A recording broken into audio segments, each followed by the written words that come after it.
बिस्मिल्लाहिर्रहमानिर्रहीम। अस्सलाम वालेकुम स्टूडेंट्स। कंसेप्ट के लिए नाउ के प्लेटफॉर्म से मैं हूं ज़ैद इकबाल, आपको अपने चैनल पे वेलकम करता हूं। उम्मीद है आप सब खैरियत से होंगे, लाइफ को एंजॉय कर रहे होंगे, अपनी स्टडी को भी साथ साथ टाइम दे रहे होंगे। स्टूडेंट्स, हमारा आज का टॉपिक है applications and consequences of thermal expansion in real life. हमारी जो रोजमर्रा की जिंदगी है उसमें जो थर्मल एक्सपेंशन होती है इसके कौन कौन से फवायद हैं, यानी कि एप्लीकेशंस हैं, कहाँ कहाँ पे इस्तेमाल होते हैं और इसके कॉन्सिक्वेंसेज क्या है। कॉन्सिक्वेंसेज कहते हैं स्टूडेंट नताइज को, यानी कि रियल लाइफ में हम थर्मल एक्सपेंशन को यूटिलाइज करते हैं तो उसके हमें कौन कौन से फायदे हासिल होते हैं। तो स्टूडेंट, थर्मल एक्सपेंशन जो हीट की वजह से सॉलिड्स और लिक्विड्स के अंदर होती है उसको अगर प्रॉपर तरीके से कंट्रोल किया जाए, अच्छे तरीके से यूटिलाइज किया जाए तो उसके नताइज भी अच्छे आएंगे। सबसे पहले हम पढ़ते हैं कि इसकी एप्लीकेशन कौन कौन सी हैं, कहाँ कहाँ पे इनको अप्लाई किया जाता है। उसके बाद फिर हम पढ़ेंगे कि इनके नताइज क्या हासिल होंगे अगर हम उस तरीके से थर्मल एक्सपेंशन को यूटिलाइज करेंगे तो हमें कौन कौन से फायदे हासिल होंगे। कहते हैं there are many applications of thermal expansion in our daily life. Let's discuss some of these applications. तो हमारी डेली लाइफ में बहुत सारी थर्मल एक्सपेंशन की एप्लीकेशंस हैं। कुछ थोड़ी बहुत एप्लीकेशंस को हम डिस्कस करते हैं। सबसे पहले है thermometers, mercury and alcohol thermometers. तो स्टूडेंट, थर्मामीटर एक आम इस्तेमाल की चीज है। बचपन से आप देख रहे होंगे कि एक आला होता है जो कि हीट को मापता है, यानी कि हीट की पैमाइश करने वाला आला। थर्मा कहते हैं हीट को और मीटर कहते हैं उसकी पैमाइश करने वाला आला। तो हीट की पैमाइश करने वाला आला मुख्तलिफ मटेरियल से मिलकर बना हुआ होता है। ज्यादातर जो हमारे आम इस्तेमाल में थर्मामीटर होते हैं उसके अंदर जो लिक्विड होता है या तो वो मरकरी होती है या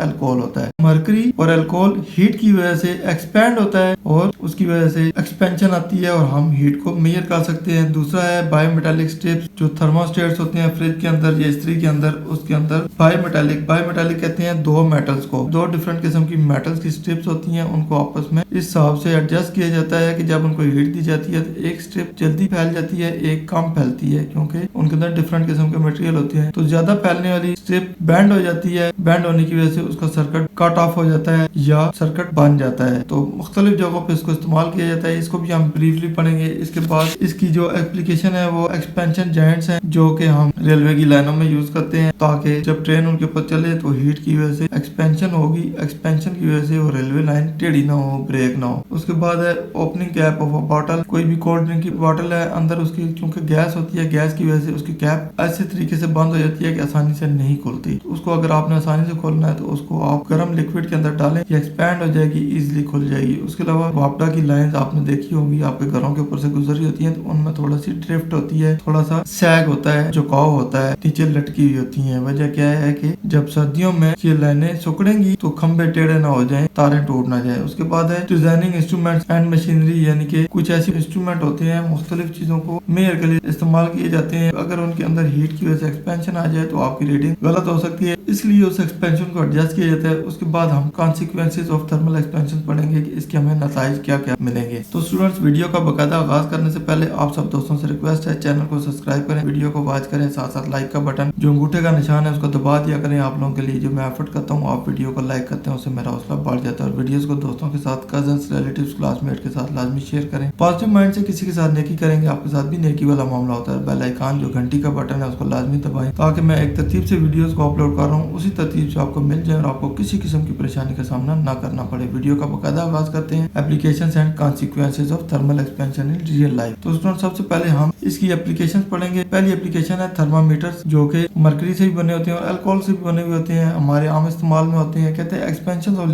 लिक्विड की वो एक्सपेंशन जो कि मरकरी और अल्कोहल के अंदर आती है is used to measure temperature in mercury and alcohol thermometers. तो मरकरी और अल्कोहल से बनाए गए थर्मामीटर के अंदर ये जो मरकरी और अल्कोहल होती है, इसको जब हीट मिलती है तो एक्सपैंड हो जाती है। इस एक्सपेंशन की वजह से आप टेम्परेचर को मेजर कर सकते हैं। As the temperature increases the liquid expands and rises in calibrated capillary tube. इस तरह का थर्मामीटर होता है स्टूडेंट्स। इसके अंदर एक ट्यूब होती है, अंदर से हॉलो होती है, खाली होती है, नीचे उसका बल्ब होता है, उस बल्ब में लिक्विड होता है। जब उसको हीट मिलती है तो बल्ब वाला लिक्विड एक्सपैंड हो जाता है और ऊपर की तरफ जाने शुरू होता है। उसकी वजह से आपको पता चलता है कि टेम्परेचर राइज हो रहा है। साथ ही ये कैलिब्रेटेड भी होता है, इसके ऊपर ऐसे लाइनें लगी होती है, मार्किंग हुई होती है और नंबरिंग लिखी हुई होती है। आप इजीली कैलकुलेट कर सकते हैं कि इस वक्त टेम्परेचर कितना चल रहा है। तो कैपिलरी ट्यूब के अंदर ये ट्रेवल करता है, उस ट्रेवलिंग की वजह से आप उसको इजीली देख के बता सकते हैं कि अभी टेम्परेचर कितना है। From which we read temperature, आप वहां से टेम्परेचर रीड कर सकते हैं। नेक्स्ट है बायोमेटालिक स्ट्रिप्स, जो कि थर्मोस्टेट्स और स्विचेस के अंदर लगी हुई होती है। स्विचेस कहाँ पे यूज होते हैं स्टूडेंट्स? इस्त्री के अंदर यूज होते हैं। थर्मोस्टेट फ्रिज के अंदर यूज किया जाता है। अब देखें, फ्रिज के अंदर जो थर्मोस्टेट यूज किया जाता है उसका मकसद ये है कि उसके अंदर जब हीट पैदा होगी तो वो फ्रिज को बताएगा कि अंदर हीट पैदा हो गई है, मैं कंप्रेसर को ऑन करने लगा हूँ। कंप्रेसर ऑन होगा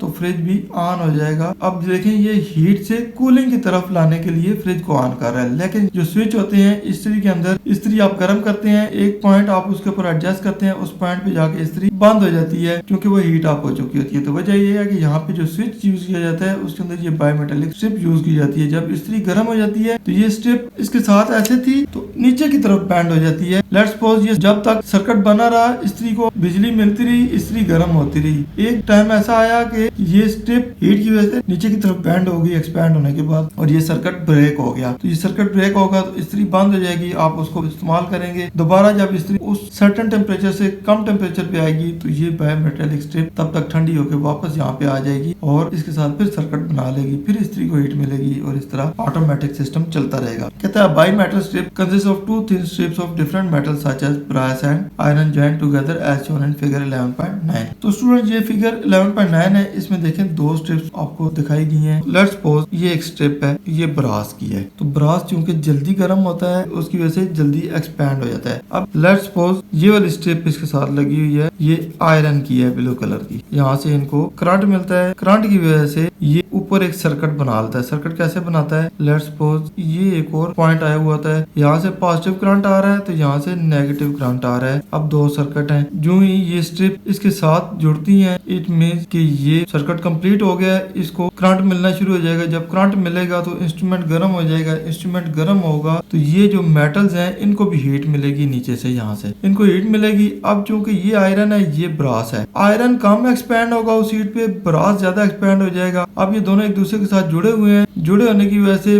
ब्रास के अंदर ड्रिफ्ट आ जाएगा, ब्रास वाली स्ट्रिप ऐसे नीचे की तरफ बैंड कर जाएगी। जब ये बैंड करेगी तो ये सर्किट यहाँ से ब्रेक हो जाएगा। लेट्स सपोज ये पहले ऐसे थे, जब ये बैंड करेगी तो ऐसे सर्किट ब्रेक हो जाएगा, उसकी वजह से इसको मजीद करंट मिलना बंद हो जाएगा। ये था स्विच जो कि इस्त्री में इस्तेमाल हुआ। इस्त्री गर्म हुई तो ये बायोमेटालिक स्ट्रिप भी गर्म हुई, जब ये गर्म हुई तो इसका कनेक्शन यहाँ से खत्म हो गया, उस वजह से इसको मजीद करंट मिलना बंद हो गया, इस्त्री ऑटोमेटिकली यहाँ पे ऑफ होगी। अब आते हैं थर्मोस्टेट की तरफ। अब थर्मोस्टेट में स्टूडेंट सेम बायोमेटालिक होती हैं, दो मेटल की स्ट्रिप्स लगी होती हैं, ऊपर ब्रास लगा हुआ है लेट्स सपोज और नीचे ये आयरन लगा हुआ है। अब यहाँ पे मामला उलट होता है, यहाँ पे देखें हीट की वजह से इसने इस सर्किट को ब्रेक किया। अब क्या होगा कि हीट की वजह से सर्किट कंप्लीट होगा। कैसे कंप्लीट होगा, लेट्स सपोज जो सर्किट कंप्लीट होना है यहाँ पे आके होना है, और ये नेगेटिव करंट है और यहाँ से पॉजिटिव करंट आ रहा है। अब ये फ्रिज के अंदर लगा हुआ है, फ्रिज बंद है इस वक्त, एक टेम्परेचर आपने सेट कर लिया, फ्रिज के अंदर नॉब लगी हुई होती है, ऐसे आपने देखा होगा 0 1 2 3 4 5 6 एंड 7। तो यहाँ पे 0 का मतलब ये है कि फ्रिज को आपने ऑफ कर दिया, 1 का मतलब ये है कि आपने कूलिंग कम रखनी है, यहाँ पे कूलिंग ज्यादा, यहाँ पे ज्यादा, 7 पे आपके फ्रिज की मैक्सिमम कूलिंग होगी। लेट्स सपोज आपने टेम्परेचर 5 पे सेट किया हुआ था, इट मींस 5 की कूलिंग आपको चाहिए, 5 से कूलिंग कम होगी तो क्या होगा कि ये बायोमेटालिक स्ट्रिप यहाँ पे एडजस्ट है 5 पे। जो ही फ्रिज ठंडी होगी तो ये वापस आ जाएगी अपनी जगह पे यहाँ पे, लेकिन जो ही सर्किट ऑफ होगा फ्रिज के अंदर गर्माइश शुरू हो जाएगी, आप गर्म चीजें रखेंगे उसको हीट मिलेगी, हीट की वजह से ये बायोमेटालिक स्ट्रिप नीचे बैंड होने के बजाय ऊपर की तरफ बैंड हो जाएगी। ऊपर बैंड होगी तो ये यहाँ से ऐसे आ जाएगी ऊपर की तरफ, जब इसके साथ टच होगी तो ये सर्किट कंप्लीट हो जाएगा, आपकी फ्रिज ऑन हो जाएगी, थर्मोस्टेट काम करना शुरू हो जाएगा और कूलिंग मिलनी शुरू हो जाएगी। जब एक सर्टेन टेम्परेचर आएगा 5 वाला तो ये बायोमेटालिक स्ट्रिप ठंडी होगी, क्योंकि कूलिंग इसको मिलेगी, ये वापस अपनी जगह पे आ जाएगी। इसी तरह फ्रिज का ऑटोमेटिक सिस्टम भी काम करने शुरू हो जाएगा। तो थर्मोस्टेट में ये बायोमेटालिक स्ट्रिप सर्किट बनाती है जब हीट होती है, लेकिन इस्त्री के स्विच के अंदर यही बायोमेटालिक स्ट्रिप उस सर्किट को ब्रेक करती है जब इस्त्री गर्म हो जाती है। कहता है बायोमेटालिक स्ट्रिप कंसिस्ट ऑफ, तो बायोमेटालिक स्ट्रिप के अंदर दो डिफरेंट किस्म के मेटल्स होते हैं जो कि ब्रास और आयरन के होते हैं और एक दूसरे के साथ जॉइन होते हैं, जुड़े हुए होते हैं। ऑन हीटिंग द स्ट्रिप, जब स्ट्रिप को हीट करते हैं, one metal strip expends more than the other metal strip. तो जो दो मेटल की स्ट्रिप्स होती हैं, एक ब्रास की एक आयरन की, एक मेटल स्ट्रिप जल्दी एक्सपैंड हो जाएगी, दूसरी लेट होगी, क्योंकि उनके अंदर डिफरेंट किस्म के मटेरियल लगे हुए हैं। This unequal expansion causes bending of the strip. तो क्योंकि इसके अंदर एक्सपेंशन अनइक्वल होगी इसलिए इसकी जो स्ट्रिप होगी बैंड होगी। मिसाल के तौर पे ये देखें, दो मेटल हैं डिफरेंट किस्म की ऐसे जुड़ी हुई हैं, हीट मिलती है, एक मेटल ज्यादा एक्सपैंड हो जाती है, एक कम होती है, तो इसके अंदर बैंडिंग तो आएगी। इस तरह एक मेटल ऐसे एक्सपैंड हो जाती है, एक उधर ही रह जाती है, तो उसके अंदर बैंडिंग आ जाती है। Bimetallic strip strips are used as switches and thermostats. जो बायोमेटालिक स्ट्रिप होती हैं आपको बताया है कि स्विचेस और थर्मोस्टेट में यूज होती हैं, स्विचेस को ऑफ करने के लिए और थर्मोस्टेट को ऑन करने के लिए हीट की वजह से। For example in an electric iron a bimetallic thermostat switch controls the temperature of the heating coil. तो स्टूडेंट जो इलेक्ट्रिक वाली इस्त्री होती है, बिजली वाली इस्त्री होती है, उसके अंदर भी यही बायोमेटालिक स्ट्रिप लगी हुई होती है। तो ये उस इस्त्री का टेम्परेचर कंट्रोल करती है, उसके अंदर जो कॉइल लगी होती है उसको बेंड करती है, सर्किट कंप्लीट करती है या ब्रेक करती है। तो स्टूडेंट्स थर्मल एक्सपेंशन की तीसरी एप्लीकेशन है एक्सपेंशन जॉइंट्स। अगर आपने रेलवे लाइन को कभी मुशाहिदा किया हो तो आप देखेंगे कि रेलवे की जो पटरियां बिछी हुई होती हैं, एक पटरी से दूसरी पटरी के दरमियान तकरीबन 1 से 1.5 इंच का गैप होता है। वजह क्या होती है? पटरियों के ऊपर जब ट्रेन चलती है, पटरियों भी लोहे की होती हैं, ट्रेन की टायर भी लोहे की होती है, उसकी वजह से फ्रिक्शन पैदा होती है, फ्रिक्शन की वजह से पटरियां हीट अप हो जाती हैं। जब पटरियां हीट अप होती हैं तो वो एक्सपैंड होती हैं। अगर दोनों पटरियां आपस में बिल्कुल जुड़ी हुई होंगी तो इट मींस एक्सपेंशन की वजह से वो टेढ़ी हो जाएंगी, टेढ़ी होंगी तो ट्रेन उसके ऊपर चल नहीं सकेगी। इसलिए दो पटरियों के दरमियान इतना एक्सपेंशन रखा जाता है कि जब ट्रेन उनके ऊपर से गुजरे तो पटरियां लीनियर एक्सपेंशन की वजह से एक दूसरे के साथ जुड़ तो जाएं लेकिन टेढ़ी ना हो। कहता है the purpose of expansion joints to accommodate the expansion and contraction of materials resulting from change in temperature. तो स्टूडेंट जो एक्सपेंशन जॉइंट्स होते हैं उनमें एक्सपेंशन या कंट्रैक्शन की वजह से जो गैप आता है उस गैप को एडजस्ट किया जाता है ताकि टेम्परेचर की वजह से एक्सपेंशन या कंट्रैक्शन हो तो वो मटेरियल खराब ना हो। This prevents structural damage in bridges, railways, pipelines and building. तो ये जो गैप रखते हैं ये किस चीज से आपको बचाता है? ये उस चीज का स्ट्रक्चरल डैमेज ना हो। जैसे ब्रिजेस का भी स्ट्रक्चर डैमेज हो सकता है हीट की वजह से, रेलवे लाइन की भी आपको मिसाल दी, पाइपलाइन जो सी होती है या बिल्डिंग्स होती है इनमें भी इस चीज को मद्देनजर रखा जाता है और इस हिसाब से गैप रखा जाता है। चौथी एप्लीकेशन है opening cap of a bottle. तो कोल्ड ड्रिंक जो कि आपने ठंडी जगह पे रखी होती है उसकी वजह से उसके अंदर कंट्रैक्शन आ जाती है, कंट्रैक्शन की वजह से उसका जो ढक्कन होता है वो टाइट हो जाता है, आसानी से नहीं खुलता। उसको खोलने के लिए आप उसको गर्म पानी के अंदर डालेंगे तो वो एक्सपैंड हो जाएगा और इजीली खुल जाएगा। कहता है to open the cap of a bottle that is tight enough. ऐसी बोतल का ढक्कन आप खोलने जा रहे हैं जो कि बहुत ज्यादा टाइट है। Immerse it in hot water for a minute और सो। तो इसको 1 मिनट या उससे ज्यादा के टाइम के लिए गर्म पानी के अंदर डुबो दें ऐसे उसके ढक्कन को। Metal cap expands and becomes loose. तो मेटल का जो कैप होगा वो एक्सपैंड होगा और लूज हो जाएगा। It would no be easy to turn it to open. इसलिए आपके लिए बहुत आसानी हो जाएगी इसको खोलने की। पांचवी एप्लीकेशन है student power lines. Power lines means electricity की जो लाइन्स होती हैं घरों के ऊपर से भी गुजरी होती हैं, रोडों के ऊपर से भी गुजर रही होती हैं, इनके अंदर एक सैग रखा जाता है। देखिए ये एक झुकाव रखा जाता है। कहता है overhead transmission lines are also given a certain amount of sag so that they can contract in winter without snapping. तो स्टूडेंट्स ये सैग क्यों रखा जाता है, ये झुकाव क्यों रखा जाता है कि सर्दियों में जब ये मटेरियल ठंड की वजह से कंट्रैक्ट होगा तो ये ऐसे हो जाएगा। जब ऐसे होगा तो ये पावर लाइन्स यहाँ से ऊपर चली जाएंगी, कंट्रैक्शन की वजह से बिल्कुल ऐसे सीधी हो जाएंगी। अगर आपने नॉर्मल हालात में ऐसे रखा हुआ हो तो सर्दियों में जब कंट्रैक्ट होंगी तो खंभों को ऐसे एक दूसरे की तरफ झुका देंगी, खंभे टेढ़े हो जाएंगे, ये लाइनें टूट भी सकती हैं। इसलिए ये झुकाव रखा जाता है सर्दियों में जब लाइनें सर्दी की वजह से सुखड़े तो वो टूटे ना। नेक्स्ट छठी एप्लीकेशन है डिजाइनिंग इंस्ट्रूमेंट्स एंड मशीनरी। तो स्टूडेंट बहुत सारे इंस्ट्रूमेंट होते हैं जो कि सेंसिटिव होते हैं, चीजों को मेजर करने के लिए इस्तेमाल किए जाते हैं। कुछ मशीनरी होती है जो ये काम कर रही होती है। तो स्टूडेंट्स जब इनके अंदर जो मटेरियल लगा है वही एक्सपैंड होना शुरू हो जाए तो इनकी रीडिंग में फर्क आ सकता है। इसलिए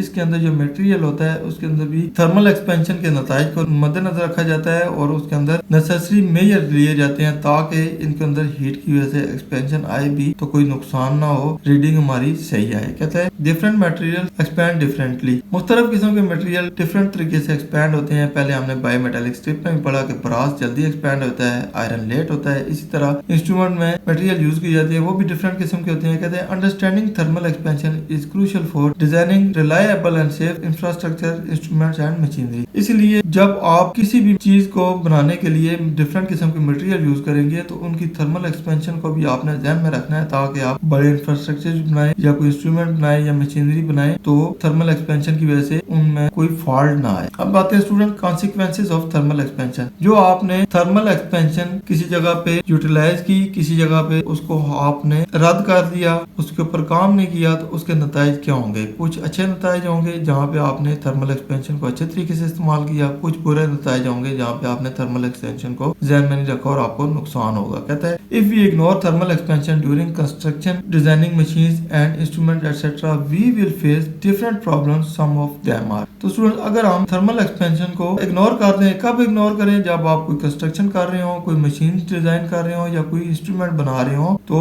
आपको डिफरेंट किस्म की प्रॉब्लम्स फेस होंगी क्योंकि आपने थर्मल एक्सपेंशन को ध्यान में नहीं रखा। तो कौन कौन सी प्रॉब्लम आएंगी पहले देखें। कहता है temperature change can cause materials like concrete and asphalt to expand and contract without proper joints और gaps. This can lead to cracks and structure damage. तो स्टूडेंट अक्सर आपने देखा होगा घरों की छतों में क्रैक पड़े हुए होते हैं। वजह क्या है कि घर की जितनी लंबी छत होती है उतना ही लंबा लेंटर आप उसके अंदर डाल देते हैं। अब उसके अंदर कोई जॉइंट नहीं होते, किसी किस्म का आपने गैप नहीं रखा हुआ होता, तो होता क्या है इसके अंदर सरिया भी लगा हुआ होता है, कंक्रीट भी होती है और एस्फाल्ट भी होती है। एस्फाल्ट कहते हैं स्टूडेंट रेत और बजरी के मिक्सचर को। ये सारी चीजें उसके अंदर लगी हुई हैं। गर्मियों में जब उसको हीट मिलती है उसके अंदर आयरन होता है, एक्सपैंड होता है, बजरी एक्सपैंड होती है। सर्दियों में ये चीजें कंट्रैक्ट होती हैं। अब इस कंट्रैक्शन और एक्सपैंड की वजह से छतों में देखें तो दरारें पड़ जाती हैं। अगर छत को प्रॉपर फासले से गैपिंग की हुई हो, उसके अंदर छोटे छोटे से गैप रखे हुए और ऊपर स्ट्रिप लगा दी जाए ताकि उनके अंदर नमी भी ना जाए, तो आप इस स्ट्रक्चर डैमेज से बच सकते हैं। नेक्स्ट आते हैं ओवरहेड पावर लाइंस माइट सैग एक्सेसिवली कॉजिंग शॉर्ट सर्किट्स और पावर आउटेजेस। अगर आप ओवरहेड लाइन जो सी हैं ये देखें, इनको ज्यादा सैग कर देंगे तो क्या होगा कि ये नीचे आएंगे, इसकी वजह से शॉर्ट सर्किटिंग होगी और पावर आउटेज भी होगी, यानी कि लोग यहाँ से कुंडियां भी लगाने शुरू हो जाएंगी और बिजली की चोरी भी शुरू हो जाएगी। ज्यादा भी नहीं लटका सकते। अगर कम लटकाएंगे तो क्या होगा कि कंट्रैक्शन होगी सर्दियों में और ये प्लानेट टूट भी सकती हैं। इसलिए आपने इनके अंदर जो सैग है प्रॉपर रखना है, एक खास हद तक रखना है, ना ज्यादा ना कम। नेक्स्ट है in hot weather railway tracks can expand and buckle if there are no expansion gap. तो स्टूडेंट्स रेलवे लाइन के अंदर आपने अगर गैप नहीं रखा हुआ तो हॉट वेदर में बहुत ज्यादा गर्मी में भी रेलवे लाइन बकल हो जाएगी, उनके ऊपर ट्रेन चलेगी तभी वो बकल अप हो जाएंगी, यानी कि टेढ़ी हो जाएंगी। तो उनके अंदर गैप लाजमी रखेंगे। नेक्स्ट है pipes carrying fluids can burst if the liquid inside expand due to heating and there is no room for expansion causing leaks and significant damage. तो स्टूडेंट मिसाल के तौर पे आपने एक पाइप प्लास्टिक का लगाया हुआ है जिसकी एक हद है, उस हद से ज्यादा वो एक्सपैंड नहीं हो सकता, लेकिन उसके अंदर आपने लिक्विड ऐसा डाल दिया कि जो ज्यादा एक्सपैंड होता है, जब उस लिक्विड को हीट मिलेगी तो उस पाइप लाइन के अंदर वो एक्सपैंड होगा। अगर पाइप लाइन के अंदर फ्लेक्सिबिलिटी कम हुई तो पाइप ब्रस्ट हो जाएगा, फट जाएगा। इसलिए आपने पाइप लाइन के अंदर जिस तरह का लिक्विड यूज करना है उस हिसाब से पाइप लाइन भी बनानी है ताकि उसकी एक्सपेंशन भी उतनी हो, उसके अंदर लिक्विड एक्सपैंड हो सके, causing leaks and significant damage. अगर आप ये काम नहीं करेंगे तो उसकी वजह से इसके अंदर लीकेज भी आएगी और सिग्निफिकेंट डैमेज भी होगा। नेक्स्ट है instrument with parts that expand when heated may give wrong reading if they are not properly calibrated. ऐसे इंस्ट्रूमेंट जिनके अंदर आपने डिफरेंट किस्म के मटेरियल लगाए हुए हैं और उनको रीडिंग पर्पज के लिए आप यूज करते हैं, तो उसके अंदर आपने थर्मल एक्सपेंशन को मद्देनजर रखना है ताकि इनके अंदर जो एक्सपेंशन होगी उसकी वजह से आपकी रीडिंग गलत ना आए। लास्ट है students metal gets weaker when they expand and contract many times which can damage item like airplanes, machines and building. तो स्टूडेंट्स मेटल्स को जब बार बार आप एक्सपैंड करेंगे और कंट्रैक्ट करेंगे तो उस वजह से वो ब्रेक हो जाते हैं। जैसे आप कोई पतली ले लें, उसको बार बार ऐसे ऐसे करते रहें, एक वक्त होगा ऐसे ऐसे ऐसे ऐसे आप करते रहेंगे तो टूट जाएगा। इसी तरह जो बड़ी बड़ी बिल्डिंग्स होती हैं, जहाज होते हैं, जो मशीन्स होती हैं, उनके अंदर भी मटेरियल्स जो होते हैं वो मेटल के होते हैं, तो मेटल भी बार बार एक्सपैंड और कंट्रैक्ट होने की वजह से उसके अंदर डैमेज कर सकती है, इसलिए इस चीज को मद्देनजर रखना है। तो स्टूडेंट एक साइड बॉक्स है, उसको भी देख लेते हैं कि उसमें क्या कहता है। कहता है the Eiffel tower is made up of iron. Paris में जो एफिल टावर है ये बहुत ऊंचा है स्टूडेंट्स, ये प्योर आयरन से बना हुआ है, इसमें सारा आयरन ही लगा हुआ है, लोहा ही लगा हुआ है, कोई और मेटल नहीं है। अब चूंकि गर्म होगा गर्मियों में तो इसके अंदर एक्सपेंशन आएगी, सर्दियों में कंट्रैक्ट होगा तो कंट्रैक्शन भी आएगी। अब इसकी लंबाई के हिसाब से इसके अंदर एक्सपेंशन और कंट्रैक्शन आएगी, वो देख लेते हैं क्या है। कहता है it can grow up to 6 inches या 15 centimetre taller in summer due to thermal expansion. क्योंकि गर्मियों में इसके अंदर थर्मल एक्सपेंशन होगी तो ये 6 इंच या 15 सेंटीमीटर टॉल हो जाएगा, लंबा हो जाएगा। As iron heat up it expand, क्योंकि आयरन गर्म होगा, एक्सपैंड होगा, causing the tower to increase in height, इसकी वजह से इस टावर की हाइट बढ़ जाएगी। Engineers account for such thermal expansion this in their design to ensure structure strength and safety. तो स्टूडेंट्स इंजीनियर्स ने क्या किया कि इस चीज को ध्यान में रखते हुए जितने भी बाद में स्ट्रक्चर बनाए उनके अंदर थर्मल एक्सपेंशन को ध्यान में रखा ताकि थर्मल एक्सपेंशन की वजह से चीजें एक्सपैंड हो तो डैमेज ना हो, ब्रेक ना हो या उसकी वजह से कोई और नुकसान ना हो और सेफ्टी को भी पाया जा सके। तो स्टूडेंट्स ये था हमारा आज का टॉपिक जिसमें हमने applications and consequences of thermal expansion real life के बारे में पढ़ा। उम्मीद है आपके सारे कंसेप्ट क्लियर हो गए होंगे, बहुत कुछ सीखने को मिला होगा। वीडियो पसंद आए इसको लाइक दोस्तों के साथ शेयर करें और ज़ाहिद इकबाल को दुआ में याद रखें। इंशाल्लाह नेक्स्ट इन्फॉर्मेटिव वीडियो के साथ जल्दी आपकी खिदमत में हाजिर होऊंगा, तब तक इजाजत दीजिए, अल्लाह हाफिज।